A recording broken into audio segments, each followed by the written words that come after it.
Ang lupit eh, no? Bagong taon na ngayon, siningil ko. Ang may utang sa akin, siningil ko. Kasi nakita ko yung post niya eh.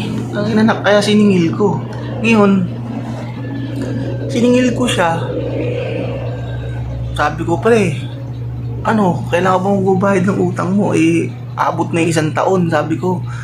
Putsang ina, sabi ko, ngayop na yun, no? Sabi niya ba naman sa akin, pre, wala pa akong pera eh. Putang, nakita kong nag-post ng mga binili niya sa supermarket. Tapos siningil kita, wala kang pera. Ayop ka talaga.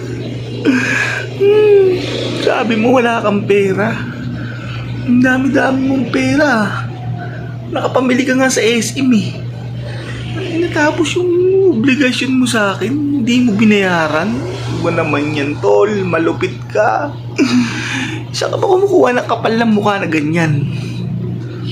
Parang di ko kaya yun ah. Kaya na parang, ano ba yan? Buong pagkatao mo na, nasa buhay mo na ba yung ganyan? Pawa. Hindi naman masyadong malaki yun eh. 3K lang yun. Hindi mo pa binayaran. Tapos yung pinamili mo, yung pinost mo, lagpas sa 10,000 yung binili mo. Paano-ano ka pa ng mga Jordan. Ay, naku.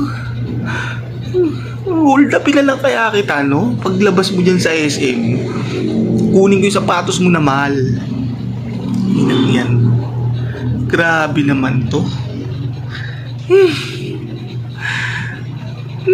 Naku. Nakakainis. Minsan gusto ko magkwento sa mga tao, no? Aray ko!